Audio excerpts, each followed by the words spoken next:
All right, we're live. Welcome, everybody. This is going to be an amazing episode we got for you guys. We got some special guests, but we're going to do a recap of 2023 and all the craziness that's happened. So I want to welcome in Hans and Herbert.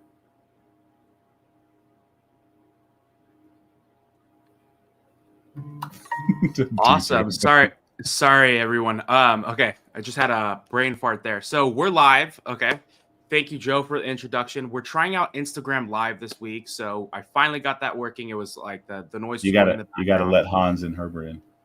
Of course. So we're gonna do a recap, and we brought in some special guests. Amy may be joining. I know Jeff had some family commitments this holiday season, so we're gonna bring in a regular. Actually, last week, Hans. He's just been a great asset to the community with his knowledge. So let's bring him in. Hans, what's going on?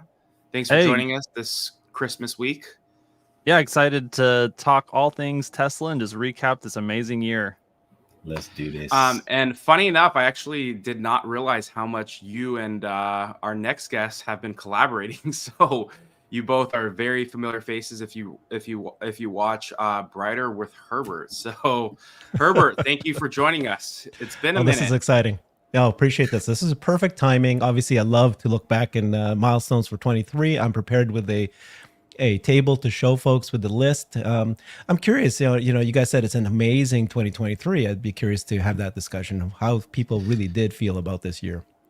Yeah, exactly. I'm so excited to jump into this. I mean, it's so much of our work, especially based on a lot of the stuff both you and Hans are doing, reflects on the daily news, the weekly news, but it's really cool to be able to kind of step back and reflect on all of the amazing things that this company is doing because we're all following this company like a hawk. And so it's awesome to be able to step back and kind of go through all of their accomplishments. So, let's just hit on our typical. We're going to add in the quick stock view. This again is the year to date. So if you've been following the stock for the past year, it's up about 137%. We're about to lap the year here. So it's at $256. And as we all know, I think actually just stocks in general have been having this insane rally. There's nothing really necessarily been like it's not like an earnings call just happened and everyone's rallying. It's just these companies have all been rallying towards the end of the year, and it's not necessarily, it's just the market doing its thing. So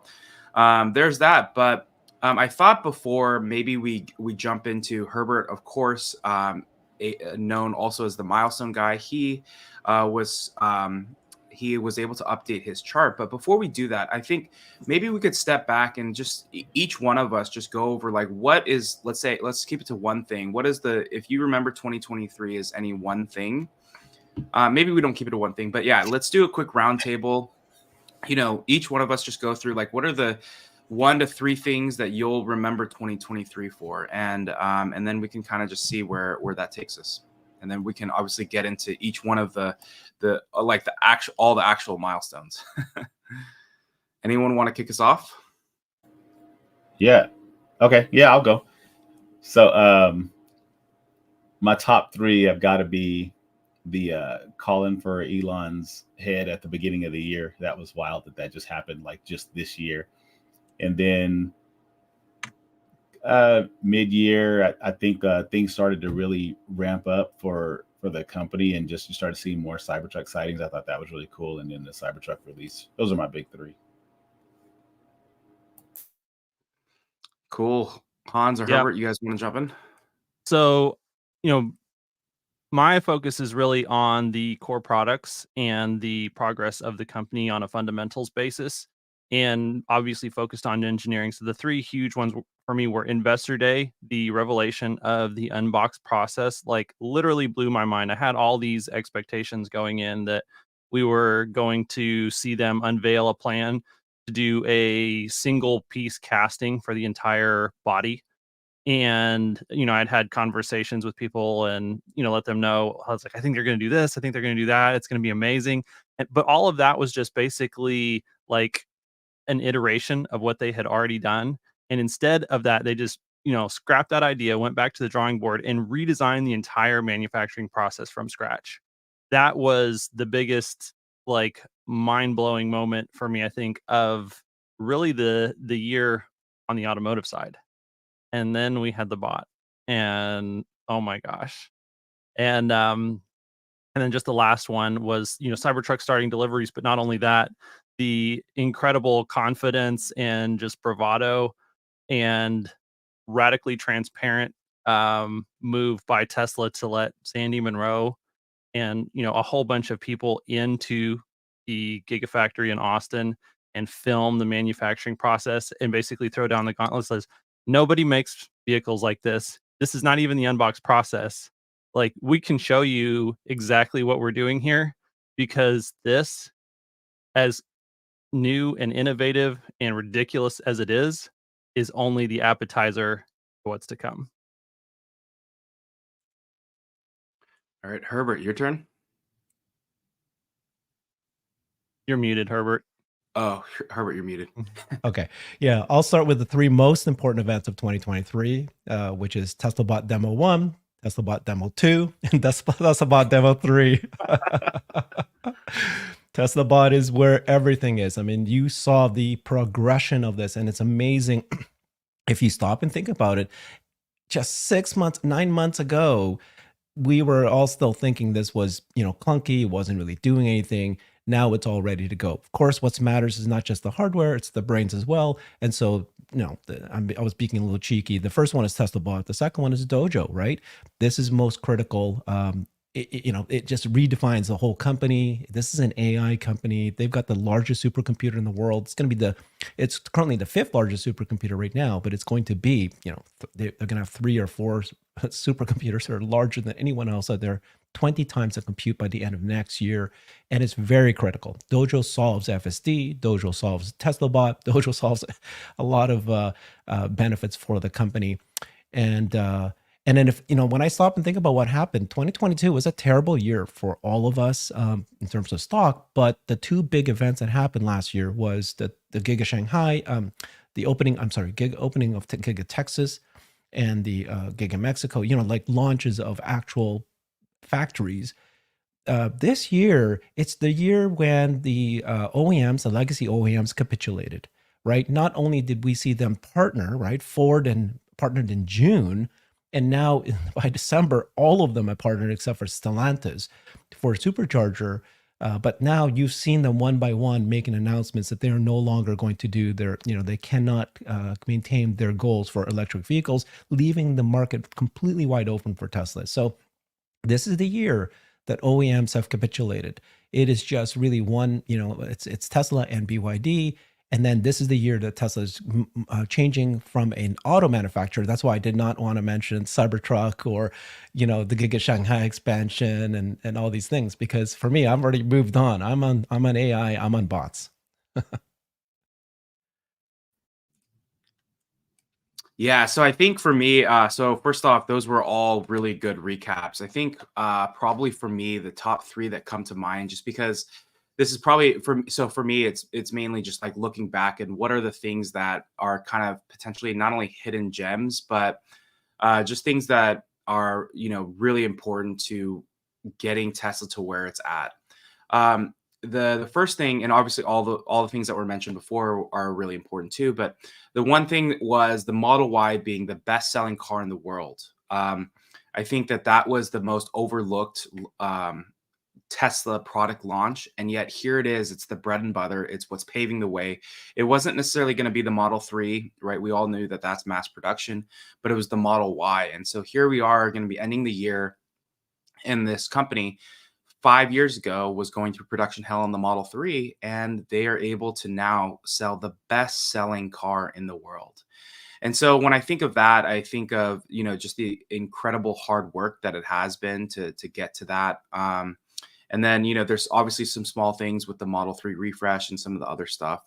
I think the second thing would be, I think probably I'll categorize these together. And I know Herbert and Hans may get mad at me for categorizing them together, but I would say, probably just software / the bot. So it's like full self-driving updates. I think I heard Chuck say we had over 16 this year. That, and then also the bot update. I feel like with these two things, with full self-driving and with Optimus, they are solving real world AI. They're taking their stack.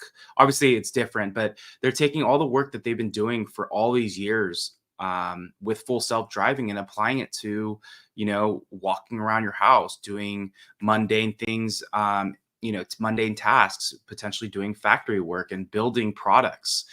So I feel like both of those things really are the future. And as much as, we're all excited, when we see like Grok and ChatGPT and all these AI bots, really those are the hard things to do, is accomplishing real world AI, being able to walk and do things, be able to drive with full self-driving, or even being able to create a bot. So just seeing the amount of improvement, especially with the bot. I think, Herbert, you mentioned your top three things are the bot. So it's, I think that was incredible. And then I would say the last one, obviously, is just, it's been 4 years. So for the Cybertruck to be able to kind of see all the deliveries that are happening. And I think it was Franz on the Jay Leno garage show, or Jay Leno's garage. It was Franz who said, to be able to take a design, and a design so polarizing like the Cybertruck, and make it a reality, take the engineering and production and manufacturing, really a shout out to Lars, who probably had the hardest job on the planet this year, to be able to take something so polarizing and so difficult. I mean, all of the engineering that they've done. I mean, Hans, you mentioned the Sandy Row show. So just like that full walkthrough, taking stainless steel and bending it with air. I mean, who would have thought that would even be a thing for producing a car?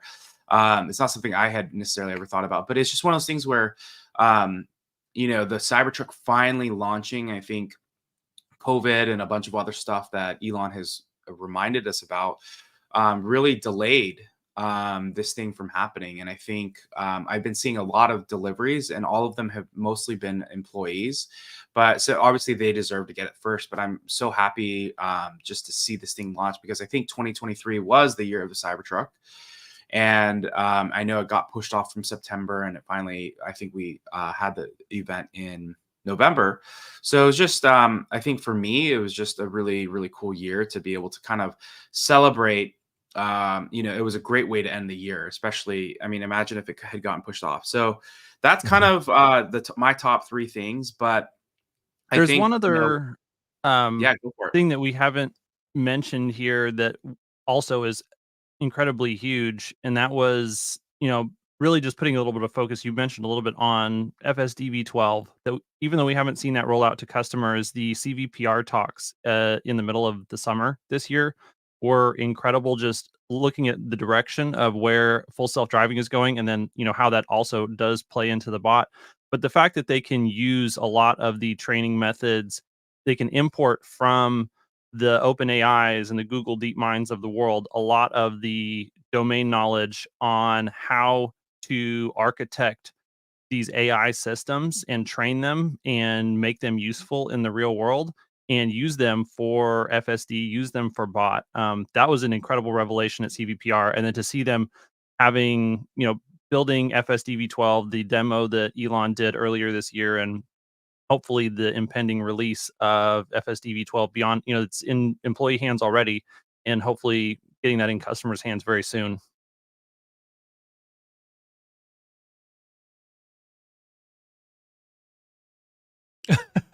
Yes. I was like, Amy, wait, what happened? I know. Sorry, I've been trying to MC today, and I've been having a bad job doing that. But I saw Amy there, and I quickly added her in. But that was perfect, Hans. Just kind of wrapping us up on some additional things. But Amy, we would love to punt it to you to give us your thoughts. Not to put you on the spot, but just give us your thoughts on 2023. We're taking 1 to 4 points on that. Yeah, Martin Vieca had a post sometime at the beginning, toward the beginning, mid part of the year, that 2023 was kind of a consolidation building year. All the pieces are being put in place in 2023 for the next major expansion at Tesla, and we're seeing that now. We have rumors that Shanghai is they're going to be breaking ground, and it's just a couple months past when they originally predicted it would come. Given the regulatory climate in China, I mean, that would be a huge win if that actually happens. So I'm still waiting to see the actual official documents on that. So we'll see, because we thought in September that maybe it was starting when they bulldozed that section next to Giga Shanghai, and then it turned out that was not the right side of the factory. So we'll see. But the good news is that Gen 3, they're already working on tooling the line, or the next gen the 25K car, whatever you want to call it. That's going to represent a massive expansion for Tesla. Tesla Energy, when Shanghai starts, it's going to double in capacity, and that's just the start. If you think about, if all cars go electric, the grid needs to double. If we move to heat pumps, the grid needs to triple. I continuously see people asking, well, what about the fact that China produces batteries cheaper, or all these other players in the energy space? And it's like, the market is doubling in size, and they can't even meet the existing demand at the moment. And there's a lead time on industrial machines. There's a lead time on factories. And so this is an enormous potential opportunity for a Tesla. Hans was just doing a very good job breaking down what's happening in artificial intelligence and Dojo and FSD. We have all these major areas of disruption, and then the bot Optimus is moving incredibly quickly. So I'm more excited at this point about what Tesla has coming in the future than I have been at any other point in the history of Tesla. I really think that the future of Tesla's growth is still in front of it, and it will look back at this time period and be like, whoever believed that Tesla was just a car or energy company, that was like so short-sighted. I love that. Yeah. Car energy company. Then next year is like, whoever thought that Tesla is just a car energy bot company. Well, I think that's the big thing, right? Is this company is multiple startups, if not hundreds of startups within one.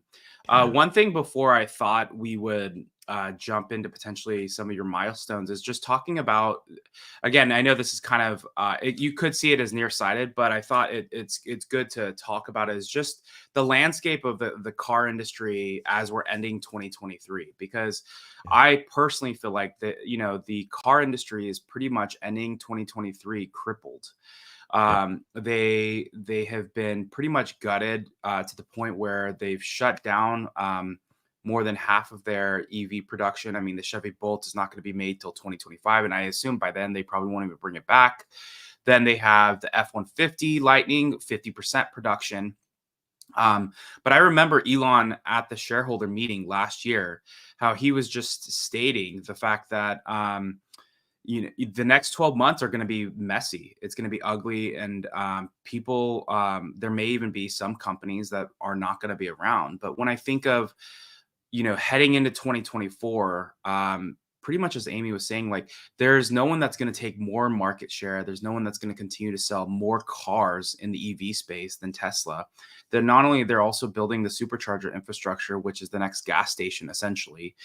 And, and we've seen this narrative this past year where EVs aren't the way to go. You should go hybrid just in case something happens. And it's just this narrative that they've had to essentially create to almost justify the fact that they're shutting some of their EV production down. Especially, I think there's been stock movement every single time that they've made these announcements for their companies. So, I think that, these companies really are, they probably are still just stuck in a hole, but they really don't realize how screwed they are.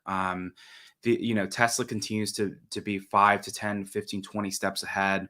And as these companies take another step back or 5 steps back, Tesla's just going to continue to eat their lunch, and there's going to be a point of no return. And that's the light bulb that I don't get. Like, even Ford, sure, they might want to shut down, their production. Either they need to be launching more products because the Ford Lightning is not selling as many trucks as they thought it would be, so slow it down, but they need to continue to invest in the EV space. Otherwise, again, there's going to be a lot more bailouts that are going to need to happen. But I don't know. Did anyone else have any thoughts on this?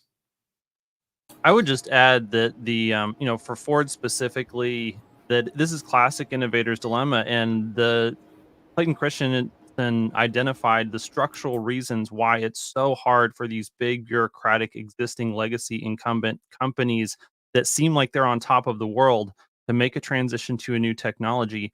And it all boils down to the fact that they can't make money on EVs yet, and they have to cannibalize profitable ICE sales in order to ramp up this non-profitable EV segment.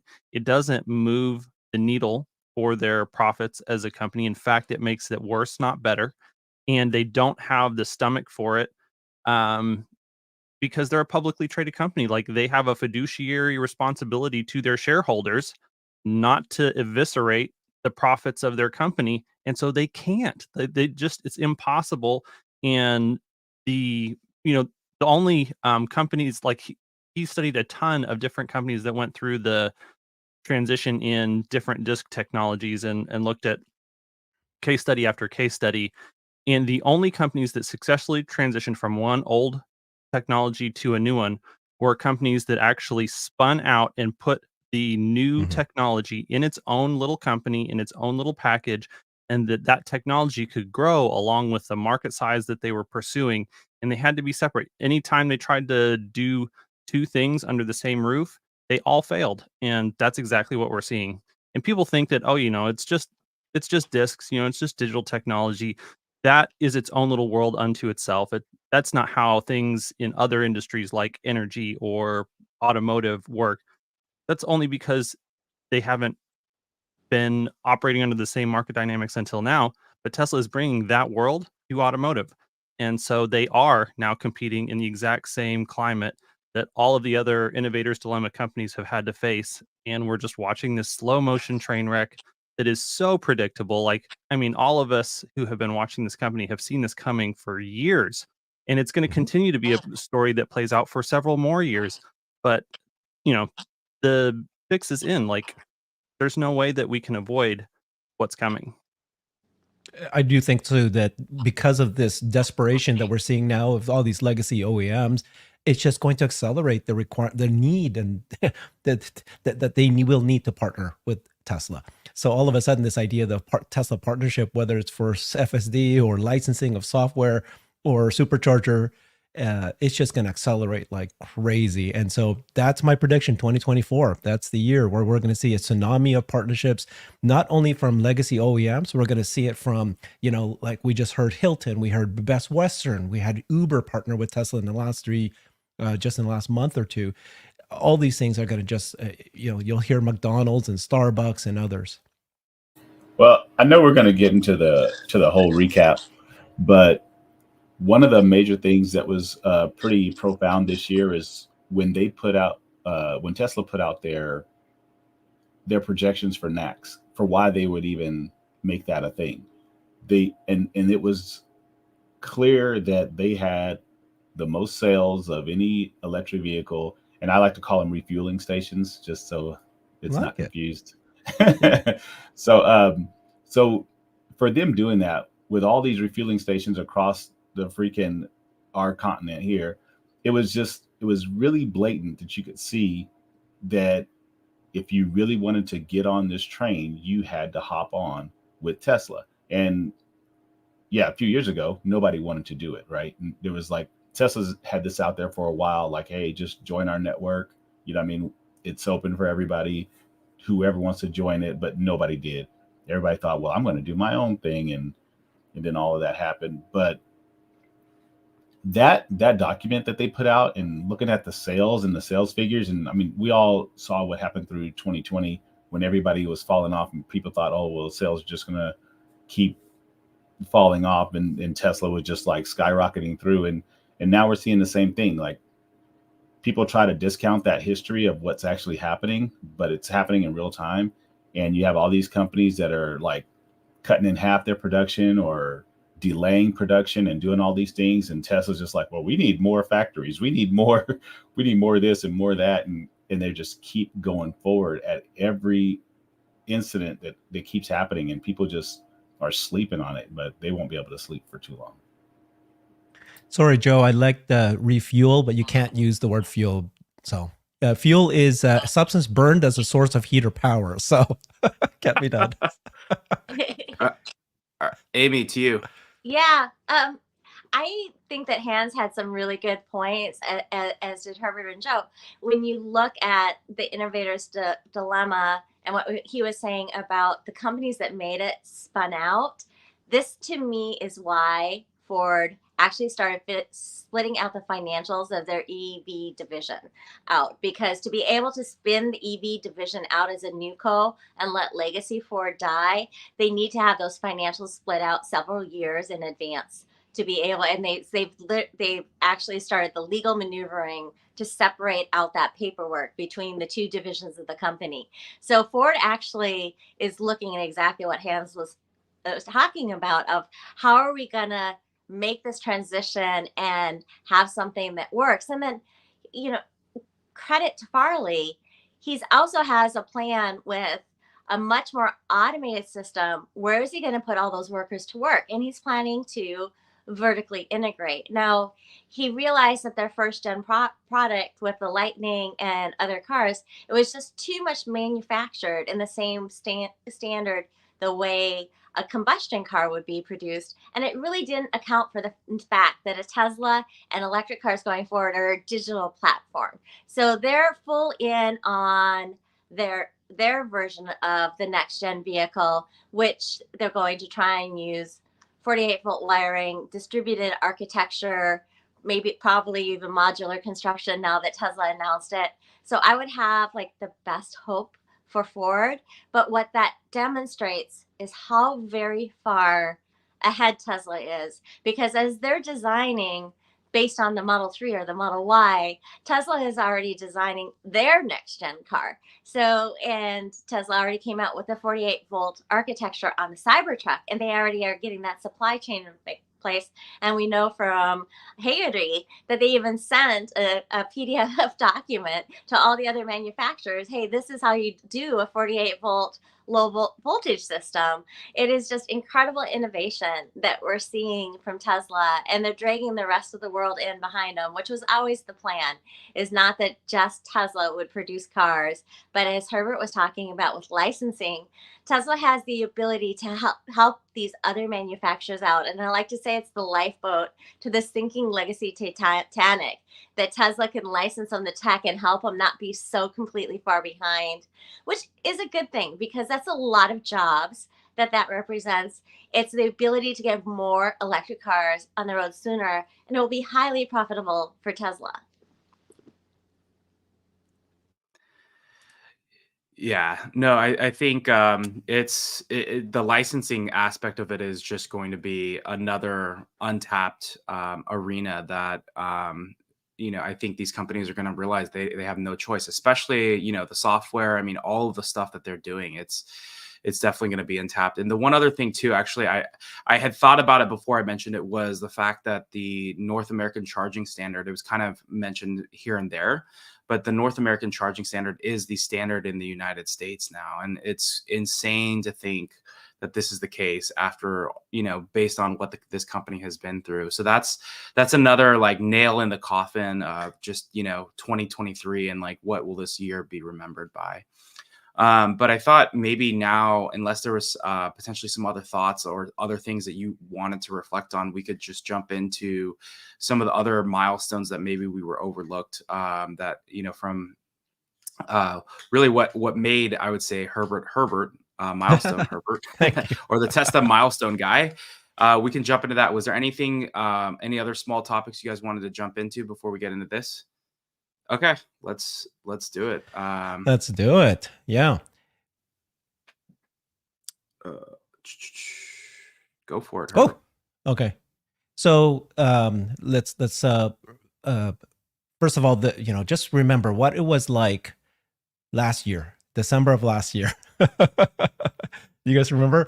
This was the most depressed I've ever been. The stock, the company, it had fallen from a high of 400 whatever to 100. It was just terrible. And then in January, things started to turn around, but we didn't know it was going to turn around. And so you started to see, the production numbers were muted, even though they were okay. The global price cuts happened in January 12th. This was tectonic. This was when the world changed underneath us. We were thinking we would still have high margins ongoing. And this was, the redefinition of what's going to happen for the future for the company. But it turned out, as you can see, that it was the right decision, and we really are at a fantastic position now that the electric vehicles is at price parity with ICE cars, and that's really was the number one goal. The expansion of Nevada, then you get the March 1st event, right? This was again seminal that we finally get a big presentation from Tesla telling us the future, telling us what they're working on, and it just blew all of our minds away. Specifically, as Hans was saying, the Gen 3 platform was so out of the blue, right? Was out of the box, right? It was like, what are you talking about? You're going to do it this way? But as you can see, and we will find out in the future, that this kind of new redefinition of what's happening with their production method there's method to that madness. They're going to be able to do this not for just one kind of car. It's going to be the thing that's going to develop everything that they're going to move forward with. You got the master plan, part 3 was released, and it was vision in the future, but we were sitting here just so focused on trying to repair 2023. Then you've got version 11 in FSD. That was great. We saw progress. You got the Megapack factory announced, so we got more excited. You got the lithium refinery groundbreaking, and then you got the Ford Supercharger partnership. So at first, this was an interesting thing that happened, and the rest of the year, you see all of them falling in place. GM followed pretty quickly right after that. Then it starts in the second half of this year. The FSD version 12 was tectonic. Like, this is now proof that the end-to-end neural network of full self-driving is, all of us now believe that there is a light at the end of the tunnel. We all at this point agree that full self-driving is solvable, and it's just a matter of time. It's a matter of compute at this point. And then you got the Tesla bot demo, and that again blew us away because we saw that this thing is being developed quickly.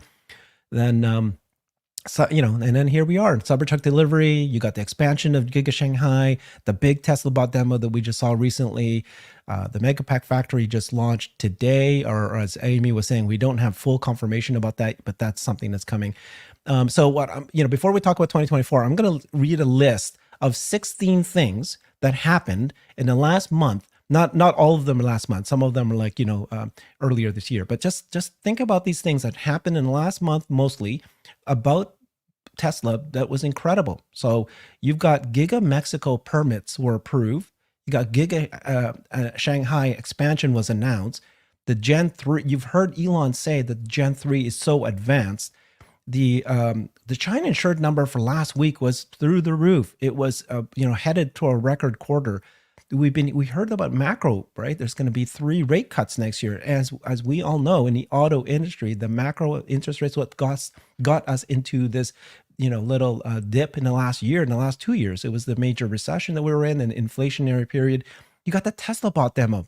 At this point, we all now know that this Tesla bot can do the things that they say they can do. We're now just anxiously waiting to see the brains and how quickly that was. And they showed that off in the previous Tesla bot demo. The version 12, again, as I said, is something now at a point that we're pretty excited about. We saw hiring for Dojo as a service. This is confirmation, or headed towards more of that they are intending to take Dojo and sell it beyond just Tesla. There's advertising for there was advertising for advertising. There was hiring for advertisers. So within Tesla, you saw that yesterday there was an employee that came out and says, I'm building a team. I need more creatives, video production. They're now going to go full on advertising next year. As I said earlier, this is the year that we saw no more competition, right? Except for BYD, maybe a bunch of the Chinese auto manufacturers. But everyone else, the German, the European, and the legacy Detroit 3, they've all capitulated. Volkswagen joined the NAC standard. The Cybertruck was released. There was a deal with Uber, small one, but Uber drivers can now buy Teslas that are in inventory, and they will, discounted by $3,000. There was a deal with Best Western. This follows a deal with Hilton in September, where they're now going to launch 2,000 hotels. Is going to have Tesla, chargers there. And then, of course, we heard recently that Tesla Semi is going to go full on production in 2024. And then, yes, the China Megapack factory is now officially launched today. We're just waiting for official word. But although, Amy, I did see from a Chinese X account say that Tesla China officially announced it. But yeah, I don't know how official that was. Oh, Highland launch in North America. Oh, yeah. Okay. You're Just right. a little bit important. I don't have enough room here, dude. But let's go through 2024, right? In January 1st, we're expecting the $7,500 EV become instant rebate. Unfortunately, apparently that won't apply for the Model 3. We're expecting Nuevo Leon groundbreaking. We got the permits. We got movement happening. We had the governor of Nuevo Leon come out yesterday saying that they're having frequent meetings with Tesla. So this is going to be imminent. You know, Jeff Lutz has been talking about this. There's an expectation that there's going to be a partnership with a large OEM, significant OEM for FSD or even other software, where I think that's going to happen. I'm saying 2024 is going to be the year of partnerships. New Megapack factory announced. There's a reason why he's going around shaking hands with all of these world leaders. There will be a new Megapack factory announced. And I'm sure the first person who'll know about that is Amy. She always knows about these things. AI Day 3, was it Morgan Stanley said that they were told by Tesla that there's going to be an AI Day 3 likely in the first quarter. The Model Y Juniper is likely in the second half. You're right. I should have said the Model 3 Highland in North America because that is going to be in the first quarter. Thank you. And then didn't technically, I think we posted it last night, or Sawyer did. It didn't Shanghai actually break ground on the new Megapack expansion, or no? Did I miss that? No, What was it that's last what night? Sawyer posted. Okay. Yeah, So that's a big deal. But these, they move fast, so it's gonna go up fast. But out of all the things that we saw, especially as we kind of deep dived into things, all the accomplishments from this year, and then potentially in the new year, maybe we could do another quick roundtable of like what you're most excited about, or potentially even something that you missed from a 2023 recap, because I think that there's a lot. I mean, the amount that Herbert just did, there's a lot in this. Pull back up the list. Let's do it. Because I think, there was just so much. Master Plan Part 3 was probably without a doubt, like having everybody on stage, and you could see the entire leadership team and everybody explained what they were working on. Like there was it's kind of crazy because you think about, as we follow Tesla, like we're in it daily, right? So it's like always on to the next thing. Already we're talking about the next vehicle and stuff like that. But man, Master Plan Part 3 laid out so much, and there was just so much that they've done and so much like work that was put into like, hey, guess what? This isn't going to ruin all of your freaking electric or electricity companies, or you know what I mean? It wasn't gonna. There was just so much in there, so many nuggets of information, and then like as you get towards the end of the year, it's just like everything just kept snowballing. Like that whole factory tour that Sandy went on and got to talk with that leadership team about the Cybertruck, and just knowing that this is a platform that they're working on, right? That's going to be all of these things that they're learning are going to go into like the next vehicle. It's just wild. There's just so much that happened. You looking at this list, it's like, holy cow, yeah, that happened.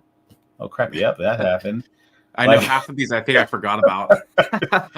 That's what I mean. Like we're in it daily, so we don't even think about like all this stuff that happened. Like, it's been a wild year. Like truly. Yeah. And these are like, it had to what do you call a milestone versus what do you call news? And there's so many news and you're going, is that a milestone? Because it's pretty big. Yep. Yeah. I think, the Master Plan 3 was amazing. And it's actually kind of funny. I actually almost forgot that even happened. But the Master Plan 3 was, the fact that they actually laid out what would it take to get to a fully sustainable future. I think they were the only company ever in history to even map that out and look at logistically, and even manufacturing production wise, like what would that actually look like? And so it was just that in itself was very inspiring. But when I just look at this whole list, from all of the expansion for the factories, to the Ford Supercharger, the NACS, that was the thing that pushed everybody else to doing it. To the Tesla bot demos. I mean, this year has just been pretty, to the Cybertruck. I mean, the amount that they've like just accomplished has been pretty insane. Would you say, is there any sleepers here? Like anything that maybe in 2023 that was accomplished that we haven't talked enough about? Or I think the refinery, the Tesla lithium refinery, is going to be something that people will look back on and realize, like, okay, they were really putting in the pieces way ahead of everybody else. There's just, like I'm saying, like when you look at this list, you just realize, like, holy cow. I mean, like I was blown away when the Tesla bot was doing yoga poses, right? and now you're like, just a few months later, it's like all this other stuff is happening. It's pretty crazy. But yeah, I think the lithium refinery is going to be, that's huge. Yeah, 'Cause I would say the everybody's sleeper would tie in exactly with what Joe's talking about. And if Jeff Lutz were here, he would say it. And that is the movement of the supply chain and the infrastructure and logistics that Tesla has put into place to be able to continue to do this approximately 50% growth year after year after year. These numbers are going to get enormous. The amount of sheer tonnage and materials that are going to need to be contracted, that are going to need to be moved around. That was a large focus and at Investor Day and Master Plan 3, how we're going to do that. And that leads into a lot of these other things that you're seeing happening.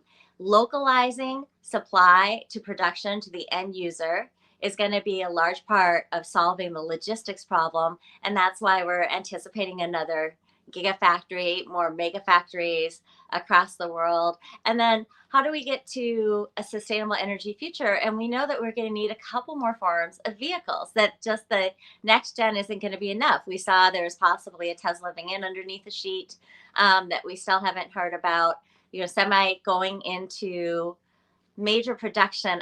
There's confusion for people that haven't been part of a launch of a major fleet vehicle. It's a different type of market than consumer vehicles are. The airplane manufacturers do this a lot. You have a launch customer of a 787. One or two airlines are the first customers. And then they go back and they give lots of feedback to Boeing on, we like this, we don't like this. Before you keep going on to mass production for all your other customers, we're going to be a partner with you. We're going to work this out. And they get a deep discount to do that. That is the partnership that is in place right now between Tesla, Pepsi, and Frito-Lay on the launch customer, the Semi. They are really fine tuning and honing in. What does the Semi need to be? What is working out like we intended? What do we need to improve? And the first version of these semis was a lot of off the shelf parts. Now Tesla is going to be tooling their own parts in this new production line. And the fact that they're saying we're going to be doing mass production is good news on Giga Nevada, because the last footage I saw, there was just storage trucks on the spot that was supposed to be the expansion. So nothing had been happening there. The fact that they're now talking about mass production, of course, it could be in a tent, a la Model 3 in Fremont, but it's really good news of the expansion that Tesla is entering into in this next phase of massive growth. You look at the next gen, Joe had indicated, why is Tesla going to be doing that? And the market for that car, they're anticipating selling 4 to 5 million of just the 25K car a year. It's a massive market worldwide. It really extends the reach out of how many people are going to be able to have affordable transportation. And for Tesla, not only does it address the new car market, it also starts to address the used car market. The majority of used cars are less than 5 years old that are sold to people, and they're at a price point over $25,000 a year in the United States. So if Tesla can hit that price point, it's going to be a dramatic difference of adoption of EVs. So I thought we could wrap up our time. I think we have about 14 more minutes. Let's go into like potentially 2024 predictions. I know we kind of hit on that. I know potentially Herbert what you're going to say, but I thought let's do a quick roundtable of because we spent I think the past like 45 minutes just reflecting on the past year and even kind of alluding to some of the things happening next year. But let's just spend maybe the next 15 minutes or 13 minutes, whatever it is, just reflecting or predicting and potentially talk about what 2024 could look like. Anyone want to start us? I don't even know where to begin. You know what's funny about all of this is it's just looking at the Midas touch of Elon Musk, right? Like, Nice. if you're just looking at him as an individual and you're thinking, I mean, we're just talking about Tesla. We haven't even talked about all the things that's happened in the past year with Twitter or X and even SpaceX. Like holy cow, Boring Company did some amazing things. I mean, you know what I mean? Like once you really start to look into the future of what he's impacting and disrupting, it really starts to get really nutty. So I wouldn't even know where to begin. I'm interested to hear what everybody talks about, but I would think that in 2024, I mean, at some point the Roadster has to come out, right? You might be surprised. like man, but yeah, I'm interested to hear what everybody else has to say. I would say there's something I would like to see. Elon Musk needs a new compensation package. His last compensation package expired years ago, and I would like to see it set up with milestones the same way the last one was. Particularly the top milestone being paying out when Tesla is as big as Apple and Aramco combined, which is the long stated goal of Elon Musk. Because there's a pushback, people will be like, there's already the richest man in the world, except it's the allocation of capital that matters. So what government is going to do for us as a society and humanity, what Elon Musk is doing. And he's going to keep innovating. He can't stop innovating. But will those innovations sit inside Tesla? Or will they sit inside a new business that he starts up? So if he has a new compensation package, now we're keeping a lot more of that disruption happening inside Tesla. And Tesla tends to be the disruption that is helping Earth itself move to a sustainable energy future, which is just really good for all humanity. If Tesla wasn't doing it, would it even happen? Would we have the same level of push for batteries? Would we even have EVs on the road if there wasn't a Tesla? Would FSD actually have a workable architecture? Would people still be working on the LiDAR-based FSD, where every edge case needs to be a line of code, and you need a monitor sitting back inside a facility watching those cars? If we got crazy numbers on Cruise, they were intervening. Hans, do you know how, off the top of your head, how often that was? Like, oh, I don't remember what the frequency was. It was not very long. It was, I think, it was like less than 100 miles, and it was like 1.5 to 2 staff members per vehicle. So you needed more monitoring staff than if you just hired people to drive the dang things. Oh no, it was one intervention every 2 to 3 miles. Yeah, it was ridiculous. Wow. It had the appearance, like Elon Musk would say, it had the appearance of doing good. It had the appearance of working, these LiDAR-based solutions. But the reality is they actually were not working at all. So I think the world would have been a decade behind on FSD, and FSD is going to save lives. So a new compensation package for Elon Musk, it's good for humanity, it's good for Tesla, and it's exceptionally good for Tesla investors. Because imagine what these milestones would be that Elon Musk is going to try and hit, and what would happen to your portfolio as Tesla hits those milestones, and the value of the shares you currently have if that happens. So I'd like to start that. My other prediction for 2024 is we're just going to start to see a change in the way we live. We're entering a whole new, like the industrial revolution. We're entering the AI and the abundance revolution. We'll have energy, we'll have FSD, we'll have a lot of work that these dangerous and repetitive jobs are not done by people anymore. And it's going to change the focus on what people do. And I do think that we're infinitely capable. We just have been so focused on the minutia that we haven't, as humanity, had a chance to start functioning on that next higher level, which AI will allow us to do. So it's a very exciting time. All right, who's next? Herbert or all right, Herbert. I think you're on mute though. Gotta unmute. That was a mic drop, Amy. That was amazing. That's I got chills. I got real chills. And the other one that you didn't mention is Elon Musk created OpenAI. So this revolution with the general AI that we're headed to, he's the one that created that. So like, yeah, I don't want to live in a world where Elon Musk wasn't around. Despite, like all of his achievements, what he's done for the world is so much bigger and more important than all the other kind of statements he makes on X. So I've got several predictions for 2024. The first one Let's I go. think is I think that Morgan Stanley is correct that, or is it no? Dan Ives is correct that this is the year that we're going to see this Tesla stock and the company valuation hit $1 trillion. It is, barring macro, if macro continues to improve, everything's headed in that direction. This is the year that Tesla is going to be not seen as a what did you call it, Amy? Auto/energy company. This is the year it's going to be seen as a bot AI company. The bot's going to come out. It's going to not. I'm not going to name thousands of bots. That doesn't matter. What matters is it is working in a factory. It's showing demo, showing that this thing can do this activity, that activity, and it can learn very quickly. And that will open up people's minds. I think it's going to be the ChatGPT moment, right? When you visually see a bot doing things, it's something that the regular consumer, regular investor can understand.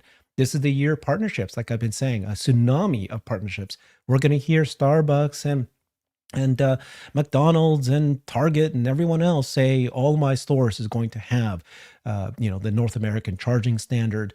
And when they sell them, these chargers, by the way, did you guys see that Tesla hired a new VP of business to business development to go out to these Fortune 100 companies? It's not just going to be chargers. It's going to be solar panels. It's going to be mega packs. It's going to be small utilities for each corporations. This is much bigger. And then I have a prediction I've been saying since last year. So Joe talked about the master plan part 3 being so critically important. And the one big area that they talked about is energy generation, is pillar number 1. And Tesla does nothing in energy generation. So no one agrees with me. I think, Amy, I think you agree with me, right? That Tesla's going to get into solar farms. They're going to announce a big, giant solar farm, maybe just to power Austin, maybe just to power Texas. It's going to be they need to show that they can generate energy. That's just my hope and wish, but I think it's going to happen.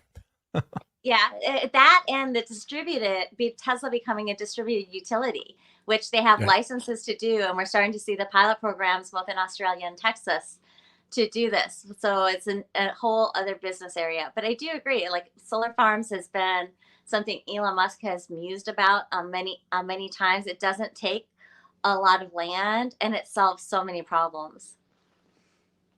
I have another prediction. This one's a little wild. It's out there, okay? I'm not saying I believe this and I know for sure it's going to happen. It's not going to happen. He's on record now. I think that Elon Musk will announce yet a new company, and it's going to be about food creation. I keep reminding people that when I was at Giga Texas, the launch of the Cyber Rodeo, I had a chance to speak to Elon, and I had a chance to speak to Kimball, and I had a chance to speak to Franz. When I talked to Elon, I asked him the question, first principle thinking, what would you do to solve world hunger? And of course, he's answered this question before. There's no issues with this. There's a caloric supply surplus out there. Then he stopped and he didn't complete the rest of that. I then talked to Kimball and I asked him, are you and your brother working to solve world hunger?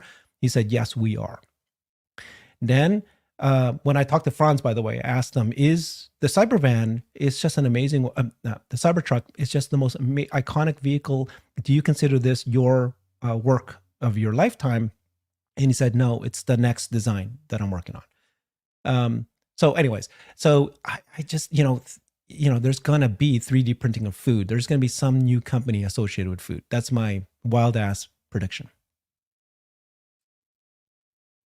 That's a bold one. Hans, you that's up? a moonshot. Yeah, sure. So it's a Mars shot.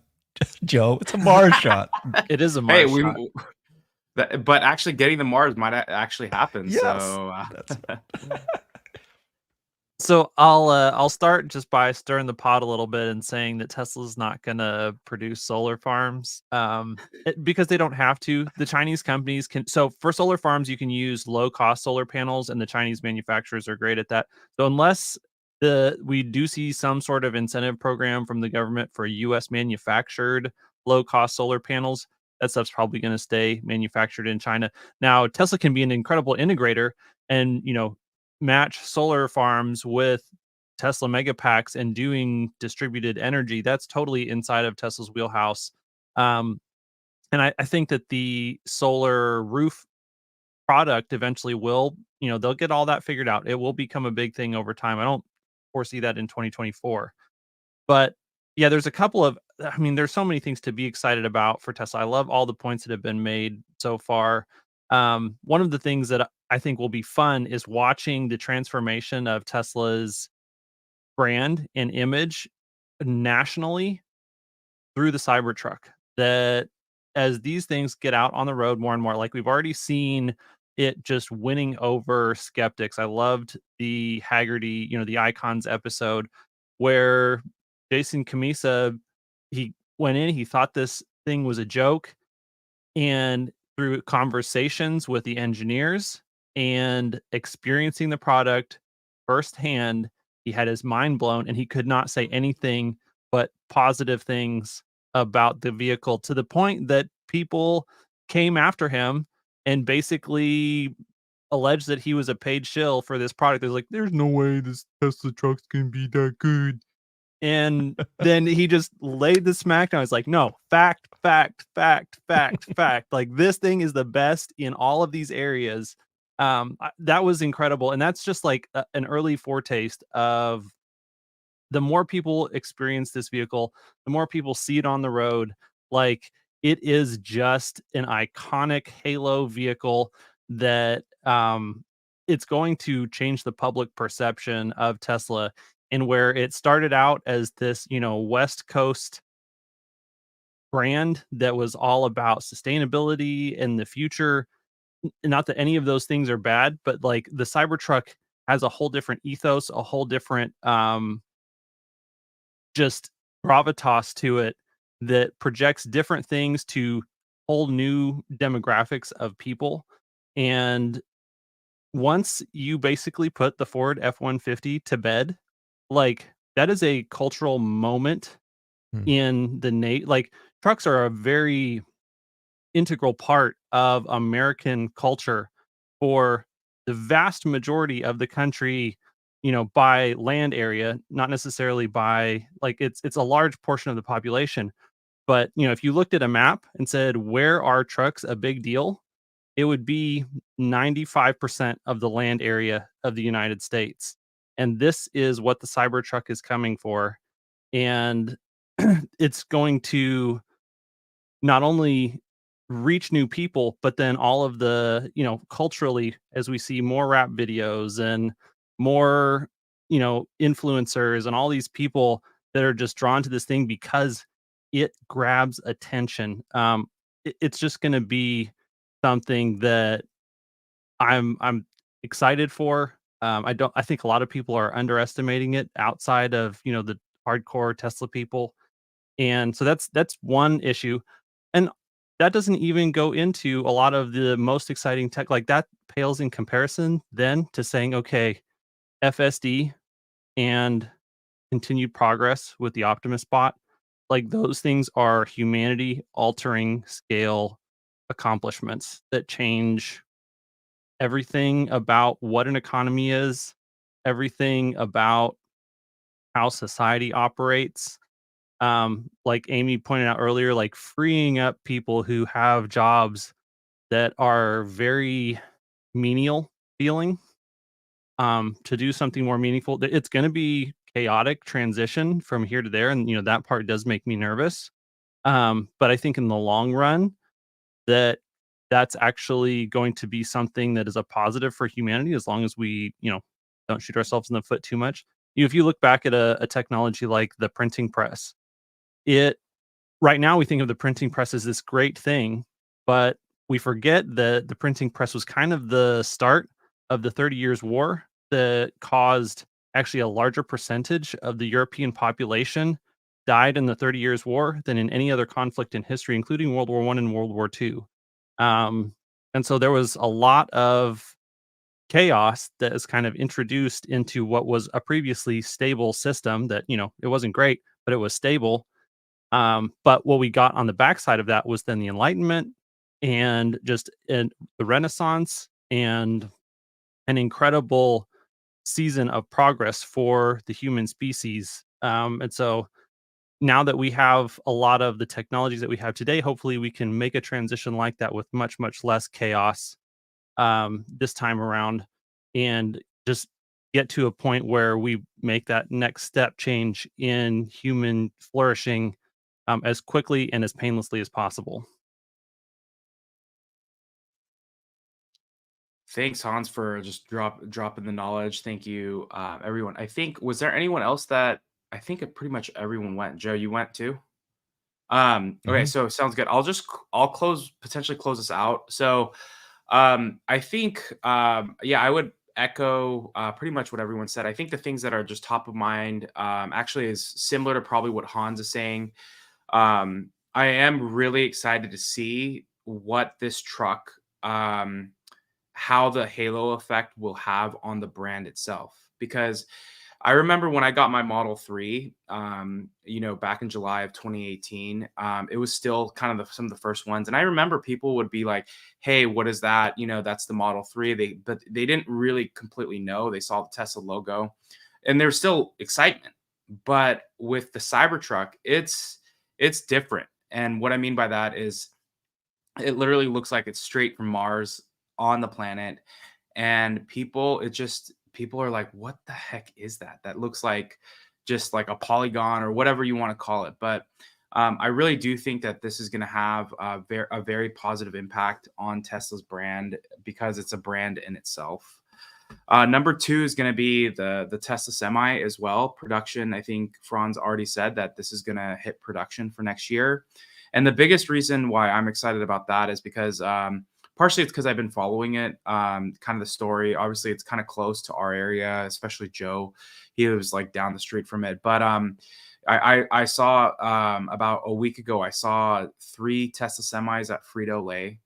And 2 of them had actually, one of the employees there told me that they were brand new and that they had just gotten shipped there.